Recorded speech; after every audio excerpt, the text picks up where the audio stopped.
এই যে 2 তারিখে যে বাজেট অ্যানাউন্সমেন্টটা হবে, এরপরে আপনারা যখন রিপোর্টিং করবেন সেই জায়গাটাতে দেখতে চাও। হ্যাঁ, আমরা জানি যে আপনাদের অসম্ভব স্ট্রং এনগেজমেন্ট বাংলাদেশে আছে, যেটা অনেক দেশেই নেই। সেটা হচ্ছে বাজেট নিয়ে যে ডিসকাশনগুলো হয়, বাজেট প্রপোজ করার পর তার আগে এবং পরে খুবই স্ট্রং এনগেজমেন্ট হয়।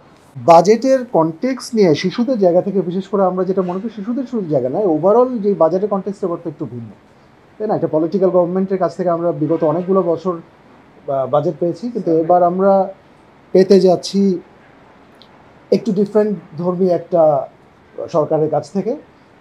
সেইটার মানে এই বিষয়ে বিশদ আলোচনা আজকের উদ্দেশ্যের মধ্যেও পড়ে না, সো ওইদিকে আমরা যাব না। কিন্তু এটা কিছু আশাও নিয়ে আসে আমাদের মধ্যে, যে পলিটিক্যাল ধারাবাহিকতার মধ্যে দিয়ে একটা স্ট্রাকচার রেডি হয়ে যায় বাজেটের, আমরা জানি যেটা থেকে ব্রেক করাটা খুব ডিফিকাল্ট হয়ে যায়। যে সেক্টরাল যে ডিস্ট্রিবিউশনটায় একবার স্টিক করে যায়, ওইটাতেই আমরা নাড়াচাড়া দেখি। কিন্তু এইরকম একটু ডিফারেন্ট একটা বাজেটের জায়গা থেকে হয়তো আমরা এই এক্সপেকটেশনটা রাখতেই পারি যে এবার ভিন্ন ধর্মী কিছু হওয়ার অ্যাটলিস্ট সুযোগটা আছে। যদিও আমরা হয়তো বা ইনিশিয়াল যে বাজেটের ইনফরমেশনগুলো আমরা পাচ্ছি, সেগুলো থেকে আমরা মানে সেই আশাটা কতটুকু বাস্তবায়ন হবে এটা আমাদের সামনে দেখার বিষয় আছে, বাট কিন্তু সেই আশাটা করার সুযোগ অ্যাটলিস্ট এবার আমাদের ছিল। সো পলিটিক্যাল কনটেক্সট একটা চেঞ্জ আসছে, এবং আমরা জানি যে এই মুহূর্তে আমাদের কোনো 8-5 প্ল্যানের পরে এখন আমরা কোনো 5 প্ল্যানে ঢুকিনি। যে 5 প্ল্যানের গুরুত্বটা কিন্তু অনেক প্ল্যানিংয়ের জায়গা থেকে, কারণ ওইটাই স্ট্র্যাটেজিক ধারণাটা তৈরি করে, ওইটা থেকেই বাজেটের অ্যানুয়াল বাজেটের ইয়েটা প্রাক্কলনটা তৈরি হওয়ার অ্যাটলিস্ট থিওরিটিক্যালি কথা, প্রপার প্ল্যানিংয়ের জায়গা থেকে। সো সেই জায়গাটায় একটা একটা ভ্যাকুম কিন্তু এই মুহূর্তে আছে, তাই না? আরেকটা হচ্ছে যে আমাদের গতানুগতিক যে বাজেট প্রক্রিয়া, সেই পলিটিক্যাল গভর্নমেন্টের আন্ডারে যেটা হয়, সেখানেও কিন্তু যে বাজেট নিয়ে আমরা যে কনসালটেশনগুলো এক্সপেক্ট করি, সে জায়গাটায় আমাদের বড় উইকনেস আছে। আমরা শুধু একদম বাজেটের শেষ মুহূর্তে যখন বাজেট ফাইনালাইজ হয়ে যায়, তখন আমরা দেখি যে কিছু কি বলা যায় ইন্টারেস্ট গ্রুপের সাথে আলোচনা হয়, চেম্বার অফ কমার্সগুলোর সাথে তারা আলোচনা করতে বসে, কিছু প্রফেশনাল গ্রুপের সাথে আলোচনা করতে বসে, কিন্তু একদম লাস্ট মোমেন্টে এবং যথেষ্ট আমাদের মনে হয় না। সেখানে সামাজিক খাতগুলো নিয়ে যারা চিন্তা করে, শিশুদেরকে নিয়ে যারা চিন্তা করে, তাদের কিন্তু সেভাবে কোনো সুযোগই তৈরি হয় না তাদের সাথে আলোচনা।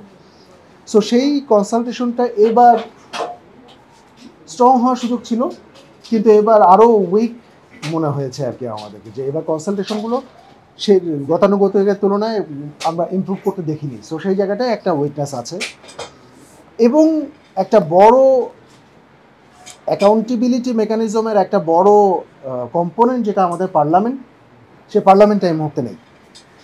সো আমরা বাজেট দিব, কিন্তু সেই বাজেটটা 1 মাস ধরে যে পার্লামেন্টে আলোচনা হওয়ার কথা, সেই আলোচনাটা কিন্তু এবার নেই।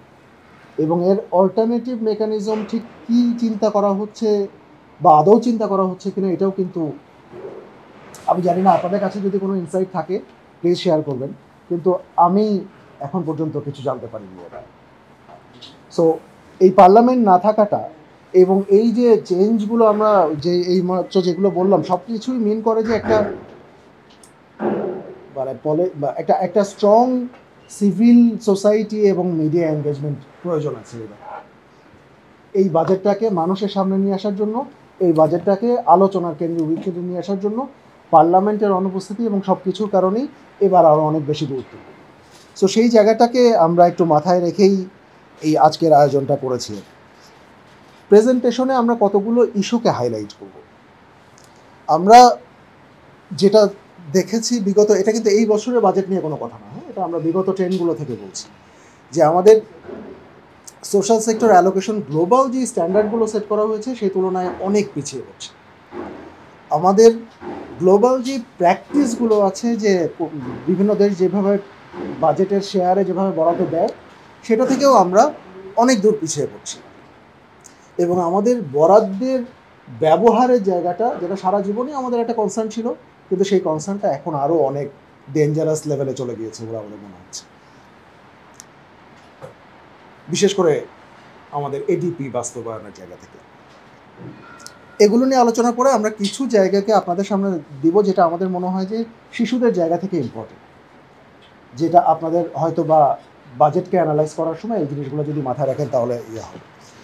বাট একটা জিনিস শুধু বলে যে আমি এক মূল ট্রেন্ড জায়গাটা দেখার আগে, যে শিশুদের জায়গা বলতে কিন্তু একদম ডাইরেক্ট শিশুদের জন্য বলা হচ্ছে এরকম কিন্তু না। শিশুদেরকে ইম্প্যাক্ট করে সোশ্যাল সেক্টর অ্যালোকেশনগুলো, এডুকেশনে কী বরাদ্দ দেওয়া হচ্ছে, হেলথ সেক্টরে কী বরাদ্দ দেওয়া হচ্ছে, সোশ্যাল প্রোটেকশনে কী বরাদ্দ দেওয়া হচ্ছে।